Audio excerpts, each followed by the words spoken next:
वो चचेरी बहन थी, लड़का कह नहीं पाया, बाप ने बेटी की शादी कहीं और कर दी। बुखारी शरीफ की हदीस है, बुखारी शरीफ में ये वाक़या मौजूद है। चंद सालों के बाद 2-3 बच्चों की मां बन गई वो लड़की। उसका शौहर बीमार हो गया, चारपाई से उठने के लायक नहीं रहा, बिस्तर पकड़ लिया। बच्चों पर भूख की नौबत आ गई। इसने सोचा कि मेरा चचेरा भाई थोड़ा पैसों वाला है, अमीर है, चले उससे जाके थोड़ी सी मदद ले ले। वो आती है, दरवाजा खटखटाती है। चचेरे भाई ने दरवाजा खोला, सामने देखता है कि मेरी चचेरी बहन खड़ी है। अंदर आओ। कैसे आना हुआ? उसने बताया, तुम तो जानते ही हो कि तुम्हारे बहनोई के बिस्तर पर पड़े हैं, उठने की ताकत नहीं है। मैं औरत जात हूं, कितनी मेहनत कर सकती हूं, शौहर की दवा और इलाज भी कराना है और बच्चों का पेट भी पालना है। गरीबी ने मुझे पकड़ लिया है, गरीबी ने मुझे जकड़ लिया है, बच्चों की भूख और प्यास ने मुझे मजबूर कर दिया है, इसलिए मैंने आज तक किसी के सामने हाथ नहीं फैलाया है। तू मेरा चचेरा भाई है, तुझसे थोड़ी सी मदद लेने आ गई हूं। ज़कात का हो, खैरात का हो, सदके का हो, कुछ भी हो तेरे पास तो मेरी मदद कर। रिश्तेदारों में ज़कात खैरात देने का सवाब ज्यादा है, तुम हमारी मदद कर सकते हो। मैं तुम्हारी रिश्तेदार हूं, मैं तुम्हारी चचा की बेटी हूं। अच्छा, एक बात और याद रखिए, ये हमारे यहाँ चलता है। हमसे जो छोटा भाई है मेरा, वो मेरे बच्चे का चचा होगा, लेकिन अगर कोई बड़ा भाई है हमसे, तो उसको क्या कहा जाता है? बड़ा बाप या ताया है, ये जुमला कहा जाता है। लेकिन माफ कीजिएगा, हदीस के अंदर ये बड़ा बाप छोटा बाप ये कुछ नहीं है। वहां बड़ा हो या छोटा हो, सब चचा है। हम लोगों की लुगतें अलग है ना, माहौल में रहते हैं ना। अल्लाह के रसूल सल्लल्लाहु अलैहि वसल्लम के जो बाप थे अब्दुल्ला, वो अपने 10 भाइयों में सबसे छोटे थे और उनका इंतकाल हो गया था। तो गौर से अगर देखा जाए तो अब्दुल्ला जो नबी के बाप थे, उनसे बड़े थे सब। अबू तालिब बड़े थे, हमजा बड़े थे, अब्बास बड़े थे, सब अल्लाह के नबी के बाप से बड़े थे रिश्ते में, वो उम्र में सब बड़े थे। लेकिन अल्लाह के रसूल ने सबको चचा कहा, सबको। हमजा चचा, अबू लहब चचा, अब्बास चचा। इसका मतलब ये हुआ कि बड़े बाप को भी चचा ही कहना चाहिए। शरीयत का तकाजा यही है। हमारी और आपकी डिक्शनरी अलग है क्या? ये बड़ा बाप है, छोटा है तो ये कोई नहीं कहेगा ये छोटा बाप है, ये कहेगा चचा है। देखिए अकल देखो, हमारी भूसा भरा है। अरे जब हमसे कोई बड़ा है तो वो बड़ा बाप हो गया मेरे बेटे का, लेकिन हमसे जो छोटा है तो कायदे से कहना चाहिए ना कि छोटा बाप। तो छोटा बाप कोई नहीं कहता, नहीं चचा है। छोटा बाप कहने में अच्छा नहीं लगता, बड़ा बाप कहने में अच्छा लग रहा है, तो कहना चाहिए ना बड़ी अम्मी। अब जो उससे छोटी तो उसको कह रहे छोटी अम्मी, तो छोटी अम्मी कोई नहीं कहेगा, चची। याद रखिए, मेरी मां से बड़ी कोई बहन है तो वो भी मेरी खाला है, और मेरी मां से छोटी कोई बहन है तो वो भी मेरी खाला है। इसी तरीके से किसी से बड़ा कोई भाई है तो वो भी मेरे बच्चे का चचा है, और मुझसे छोटा कोई भाई है तो वो भी मेरे बच्चे का चचा है। इसको बदलने की कोशिश करो अगर रवाज बना सकते हो ऐसा। तो इसीलिए मैं कह रहा हूं चचेरी बहन, चचेरा भाई, क्योंकि दोनों एक दूसरे के चचा, चाहे छोटा हो चाहे बड़ा हो, बड़े अब्बा की बेटी, बड़े, ये कुछ नहीं। चचेरी बहन, चचेरा भाई। तो कहती है कि मैं तेरी रिश्तेदार हूं, जो भी देना चाहे दे दे। उसने कहा, ए मेरी चचेरी बहन, आज मैं तुमसे अपने दिल की बात कहना चाहता हूं। जी जी बोलो भाई, क्या बात है? आए मेरी बहन, मैंने मैं तुमसे बेहद प्यार करता था, शादी से पहले भी मैं तुम्हें दिलो जान से चाहता था, मैं तुम्हारे साथ निकाह करना चाहता था, लेकिन मैंने सोचा कि अभी तुम्हारे अब्बू तो कुछ टाइम लगाएंगे निकाह करने में, कोई अच्छा मौका होगा तो हम देखकर उनसे बात कर लेंगे या तुमसे ही कह देंगे, लेकिन ऐसा मौका नहीं आया। और एक दिन पता चला कि आपका रिश्ता तय हो गया और निकाह कर दिया गया। उस दिन मुझे बहुत तकलीफ हुई, लेकिन आई मेरी चचेरी बहन, मोहब्बत मुझे आज भी है तुमसे। अब निकाह तो मेरे साथ नहीं हो सकता क्योंकि तुम किसी और के निकाह में हो, लेकिन हां मोहब्बत दिल में अभी भी है, इसलिए मैं तुम्हारे सामने एक पेशकश रखता हूं। आज की रात तुम मेरे बिस्तर पर आ जाना, मैं तुम्हारी मदद अभी किए देता हूं और आज की रात मिलने का वादा करो। उसने समझाया, शर्म करो, ये तुम क्या कह रहे हो। इसने कहा सोच लो, एक तरफ तुम्हारा शौहर है जो बिस्तरे मर्ज पर पड़ा हुआ है, दूसरी तरफ तुम्हारे छोटे छोटे बच्चे हैं जो भूख से बिलबिला रहे हैं। सोच लो, गौर कर लो। वो मजबूर थी, बच्चों की भूख उस पर देखी नहीं जा रही थी, शौहर की बीमारी ने उसको मजबूर कर रखा था।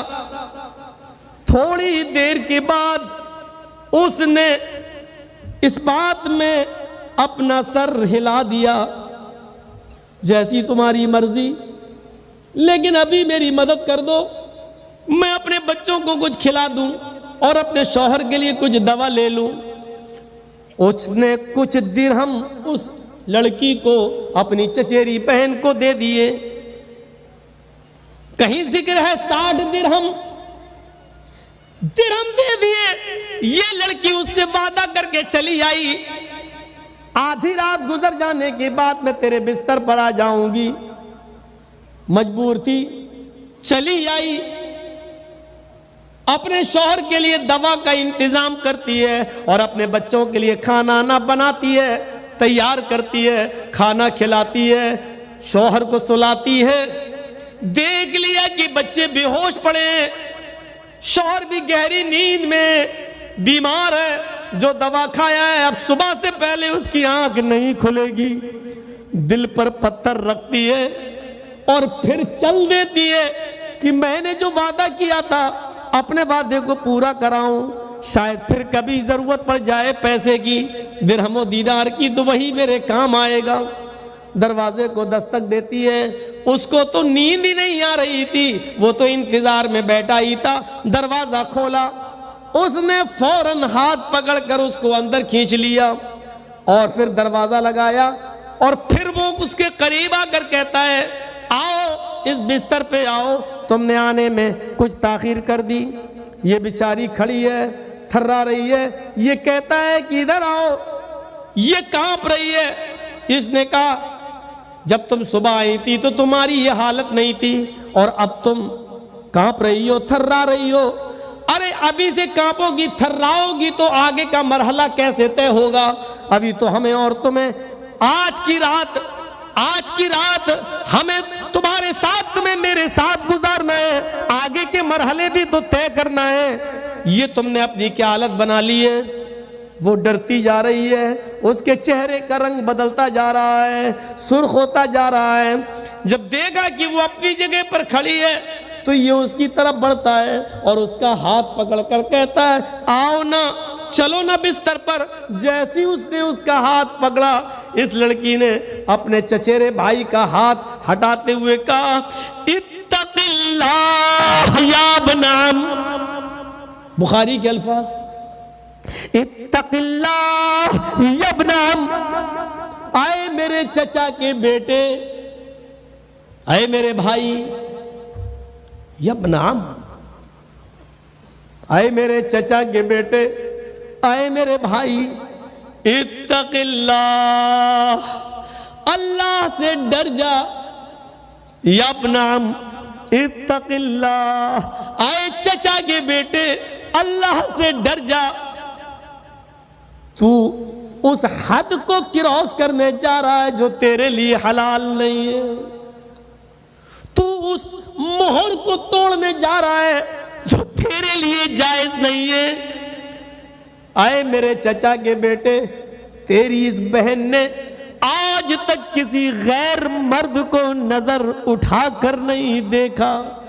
बिस्तर पे सोना तो दूर, नजर उठा के नहीं देखा।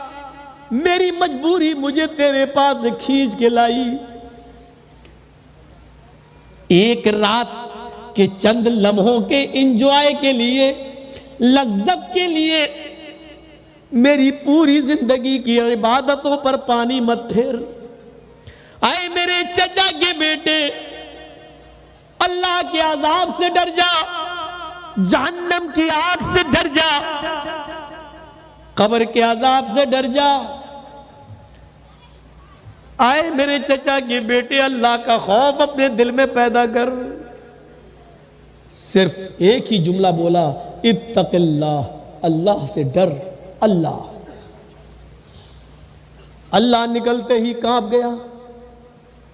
जिसने पूरी जिंदगी गुनाहों में गुजारी हो, लेकिन आज उसके सामने अल्लाह का लफ्ज इस स्टाइल में आया कि वो कांप गया और कहने लगा, मेरी बहन तुम ठीक ही कह रही हो।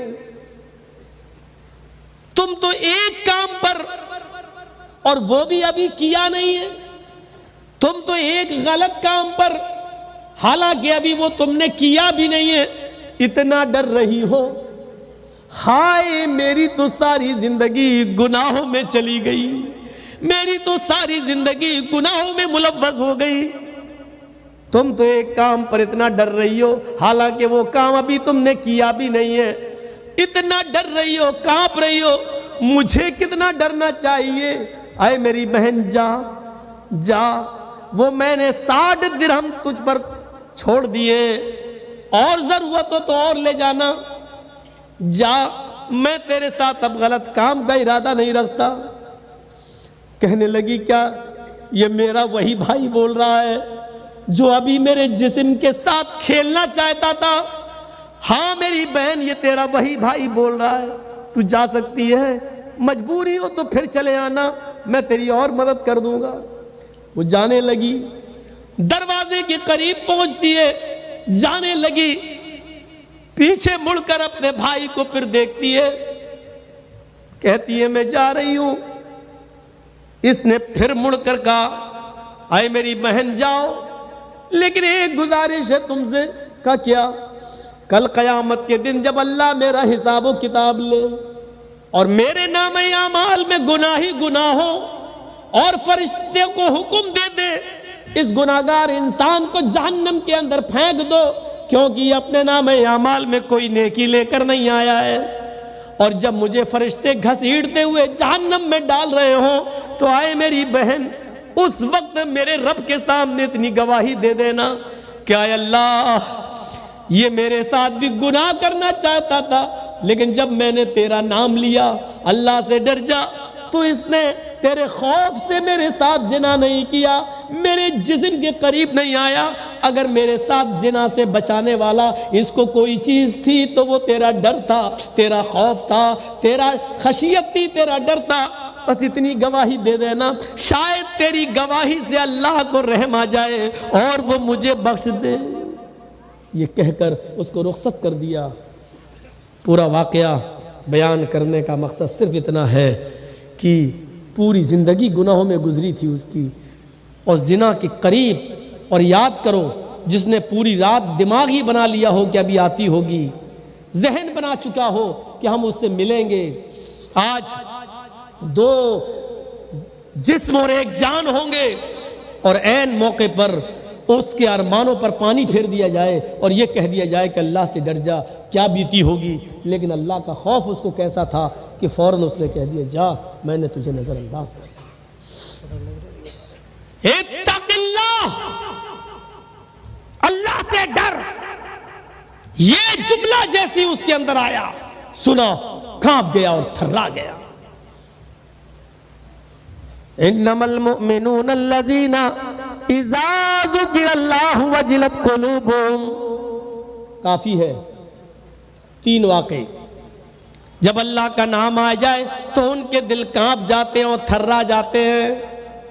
अब दूसरी चीज़ आई है मोमिन की पहचान, वइज़ा तुलियत अलैहिम आयातुहु ज़ादतहुम ईमाना, और जब कुरान की तिलावत की जाती है तो उनके ईमान में ज़्यादती हो जाती है। कुरान पढ़ते वक्त ईमान में ज़्यादती, हमारे ईमान में ज़्यादती क्यों होती है? क्योंकि हम कुरान पढ़ते हैं, कुरान की तिलावत नहीं करते। पढ़ना क्या है? ए मौलाना हाफिज साहब, हाँ रमज़ान के महीने में 30 दिन तरावी होती है, कहाँ पूरा कुरान सुनना है क्या? हाँ नहीं सुन पाएंगे। 30 दिन कौन मस्जिद में आएगा? हम लोग ऑफिस वाले आदमी हैं, थक जाते हैं, तो एक दिन में पूरा कुरान पढ़ दो। हाफिज साहब खड़े हो गए, इशा की नमाज पढ़ा के अल्लाहु अकबर, अब चली राजधानी एक्सप्रेस, गैरिल मग़दूबि अलैहिम वलद्दाल्लीन, गाड़ी यहां तक सही चली। इसके बाद अलिफ लाम मीम, ये भी समझ में आ गया। इसके बाद देखिए आप, ज़ालिकल किताबु ला रैब फीहि हुदल लिल मुत्तक़ीन अल्लज़ीना युमिनूना बिल ग़ैबि युक़ीमूना अस्सलाता व मिम्मा रज़क़नाहुम युनफ़िक़ून। वो आखिरी वाला जुमला यालमून और तालमून समझ में आता है, बकिया तो लगता जैसे छक छक चल रही है गाड़ी राजधानी एक्सप्रेस। अब ये सीधे कलकत्ता से छूटी है और आसनसोल